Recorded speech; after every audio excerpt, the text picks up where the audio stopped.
All farmers, you effed around and you're finding out. Now, I've never been as worried as I am now about whether or not my kids and grandkids will be able to carry on. So on this edition of FAFO, the We're About to Lose Our Farmland edition. Nearly 80% of voters in what are called farming-dependent counties voted for President Trump in the last election. I feel like a lot of American farmers, cattle people, a lot of people probably feel let down currently. Now, maybe there's a method to the madness. That's still to be seen.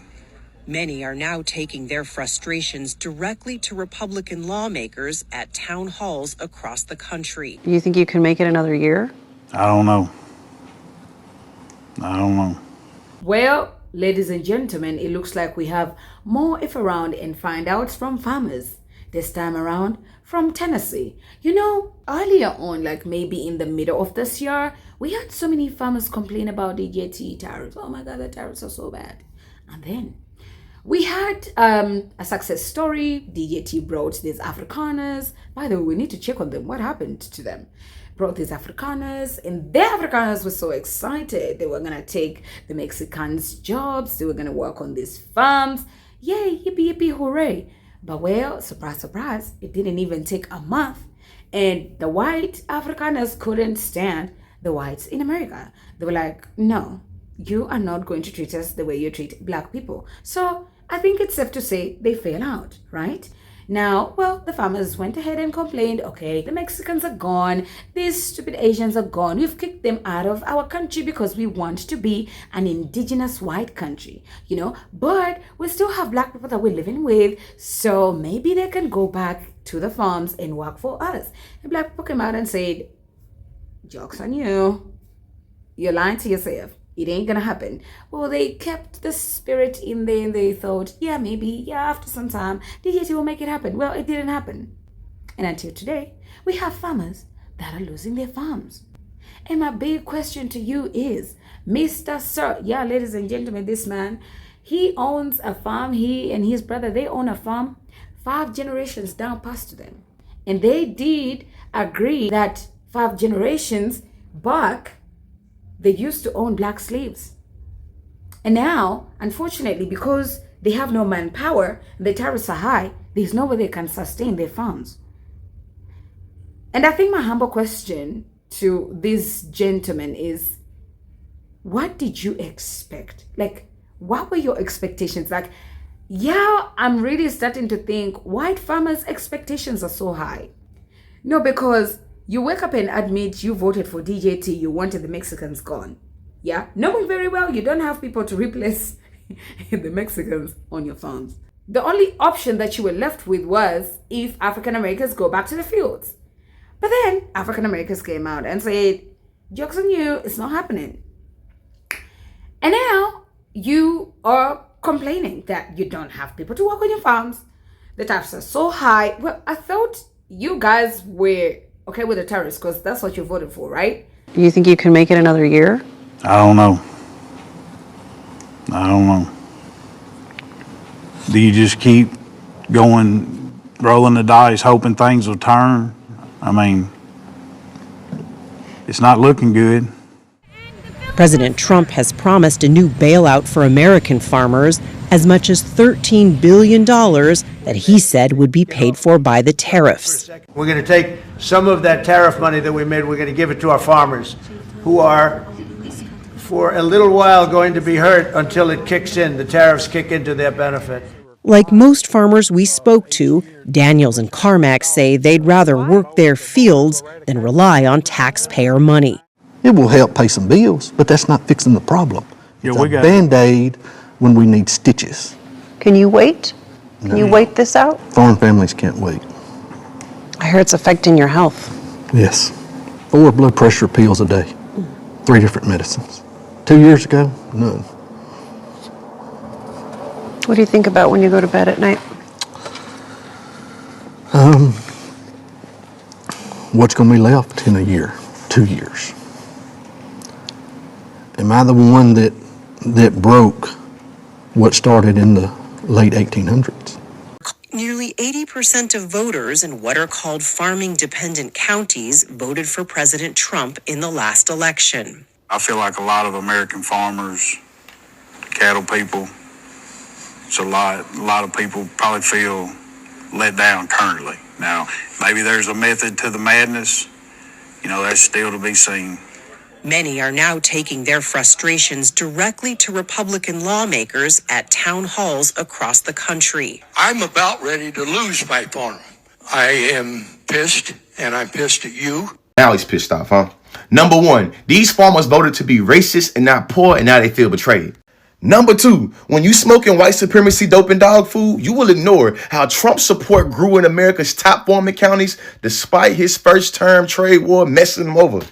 Number three, so of course, American farmers was already hurting, still trying to recover from his first term, and then he got in office and he made the trade war worse. Number four, we warned them farmers throughout the entire election. We talked about Project 2025. We talked about how agriculture is mentioned over 150 times in this Project 2025. Number five, in Project 2025, farming is mentioned 7 times, ranchers is mentioned 13 times, and majority of proposed changes is mentioned on page 289. Number 6, these headlines writing themselves. Farmers feel betrayed as China dangles millions of tons of soybean purchases over the U.S. to get an edge in an escalating trade war. Number 7, what's that song Francesca Ramsey be singing about the leopards eating the face? What's that song? Did anyone else watch the farming feature on 60 Minutes last night? It was about like the tariffs and high input cost and low profit for mostly commodity farms like corn, soybean, cotton. And I'm so glad that they had farmers on there speaking out about it. One farmer said corn and soybean hasn't been profitable since 2022. And my husband and I, as dairy farmers, were like sitting there looking at each other like dairy farming hasn't been profitable since 1922. But, I feel like getting on this platform of 60 Minutes, like hopefully it will reach a different audience, and those that are supposed to help protect our American farmers actually hear it. I'm not sure that it'll go beyond that, but they had the president, a clip from him saying, farmers are going to feel the impact, but then they're going to be rewarded. And they're going to struggle for a little bit. And I don't think that it registers that most farmers can't struggle for a little bit, because then we just won't have farmers. Like, we live it every day. We all know that cycle.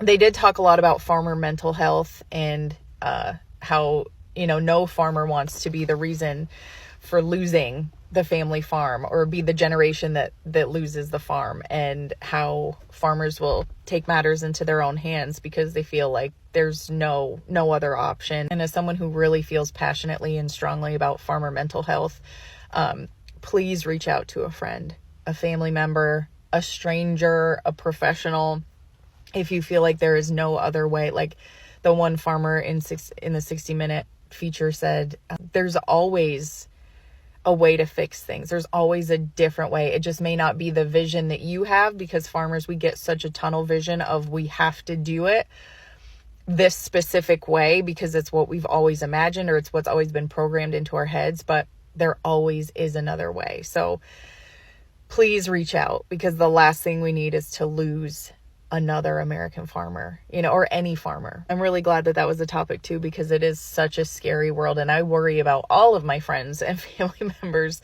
anyway, but especially farmers, because I know how difficult it is. I mean, how many dairy farmers, I'm sure probably every dairy farm out there has received a letter for the prevention numbers to contact with your milk check. Like, what does that say about the industry? It makes me sick. I hope that our government will take care of our American farmers. I'm starting to believe that it's not that people are suffering now. It's certain groups of people that's starting to suffer. And now they're having to rob Peter to pay Paul. And they want the whole world to know about it because they ain't never been in this situation. I just watched all of 2 seconds of the 60-minute interview with Jeffrey Daniel. In the interview, they titled him a 5th-generation farmer. And the human in me want to feel bad. The human in me want to say, that's fucked up. You can tell that Jeffrey was busting at the seams. I suggest y'all go watch this video. But what I'm starting to notice, even though these people ain't saying, I voted for this, they give off that aura, so you don't even have to have their confirmation. Now I'm questioning, am I wicked? I almost feel bad for not feeling bad for these people. Almost. Because I'm human. But these people weren't even human enough to think about other folks above their own needs. Hell, their damn selves. So why are y'all shoving these people in our faces? Number two, the other thing that I'm analyzing, and y'all tell me if y'all are seeing the same thing. The only videos that I am seeing of people that's suffering right now, that's having to work a part-time Uber job from their primary real estate job that they've been doing over 20 years. Pattern is y'all have never had to truly suffer, and now y'all know what it feels like when you have to rely on the government for SNAP benefits, or you need a handout, you need an extension on your bill. You're literally having to figure shit out. There wasn't a really big uproar from people who had their SNAP benefits cut. They have been down the road of waiting for their benefits to hit on the 5th of November, and it never shows up, just to find out they were denied, or they missed recertification, or flat out just don't qualify anymore. There was more people talking shit about the fact that they wasn't receiving the benefits than the people that wasn't receiving the benefits. Isn't that some crazy shit? Oh, farmers, you effed around and you're finding out, didn't you? Oh, farmers F around, find out. They are furious with Donald Trump over this Argentinian bailout. What? Yes, they are furious with Donald Trump over the Argentinian bailout and over Donald Trump's trade policies that have got them into a financial crisis. Here is one quote from Polk County, Iowa. They say, "We are facing financial crisis because of avoiding common sense trade policies, and instead we start trade wars with other countries such as China that are buying in the past our soybeans." What? Yes. Well, hello. Donald Trump did this to you all back in his first term. Why do you expect him to be any different? You know, you do the same thing over and over and you expect a different result. This is what he did and cost you all millions and billions of dollars, and the billions of dollars that he had to bail you out before then, having to do the same thing now. On top of this, he's now sending $40 billion to help bail out Argentinian farmers that are selling their soybeans to China at cheaper prices, and helping his MAGA buddy try to stay in power in Argentina. So our farmers, you effed around, you find out, you did it twice. You know, really, don't you, we're on TikTok, I can't say that. You know what? You get what you pay for, and you bought it. You bought Trump twice, and you got burned twice. What can I say? Love you for my Democrats, my MAGAs, my crazies, my cuckoos, burned out light bulbs, my Iowa farmers and all the other farmers. Don't y'all have any common sense? Every time we go buy something now, you know, the tariffs, what I've seen, the tariffs pass down to the consumer. So if you have to go buy a new sprayer, like the one behind you, Anything that comes from China that's on that sprayer, there's a tariff, and they're just going to pass it directly to us. so the tariffs are hitting you more on the purchasing end than they are on the crop sales end. President Trump has really got to think about it. Who put him in office? The American rancher, the rural farmer, by a widespread margin, voted for President Trump. And I really think he needs to listen to him. Now, the only price we have that's high is beef, and we'll get that down. And one of the things we're thinking about doing is beef from Argentina. Some farmers are calling the move a betrayal of the American rancher. The traders on the market use this as an excuse to drive the feeder cattle board down and live cattle board down. What that did essentially is it trickled back into the local auction markets. It took billions of dollars out of the hands, out of the pockets of the cow-calf producers in the United States. Speaking for us personally, it cost us a couple $100,000 in valuation. Looks like we've lost around $200 a head in value. That would be around a $17 billion hit. This is at a time when these producers were getting close to being profitable after decades of losing money and losing equity. It's the first time they've made money in a long time. It's the first time they've been in the black. And to have that rug pulled out from under them while they're getting their loans paid down and everything else is a pretty tough blow for them. One thing President Trump is admitting to is the high price of beef. And he just posted, "I've asked the DOJ to immediately begin an investigation into the meat packing companies who are driving up the price of beef through illicit collusion." Doesn't this sound like we're in 2023, 2024, when Joe Biden was talking about exactly the same thing? I think everybody needs to understand that the cattle industry and the beef industry are two separate things. And the big packers that control the beef industry, they set the price really, and they are driving this with their imports. They have all the controlling contracts with the Walmarts, the Safeways. So when you get an independent producer trying to sell meat to one of those places, they can't get into that marketplace. They'll force the little guy to leverage themselves to the hilt, and then they pull the rug out from underneath him and the little guy goes broke. It's a game plan we've seen before. It's a game plan we'll see again. Meat packers are selling box beef higher to the retailer, who in turn is charging America's consumers record high prices for beef at the retail level. The price of cattle has absolutely nothing to do with the price of beef. It sounds silly, but that's exactly what it is. As long as box beef trade continues to be steady or higher, that means that the packers are moving the boxes to the retail segment. That means the retail segment is going someplace with it at a profit. And unless the consumer just totally shuts off buying it in mass, the price is going to stay pretty close to where it's at. So on this edition of FAFO, the We're About to Lose Our Farmland edition. Nearly 80% of voters in what are called farming-dependent counties voted for President Trump in the last election. I feel like a lot of American farmers, cattle people, a lot of people probably feel let down currently. Now, maybe there's a method to the madness. That's still to be seen. Many are now taking their frustrations directly to Republican lawmakers at town halls across the country. I'm about ready to lose my farm.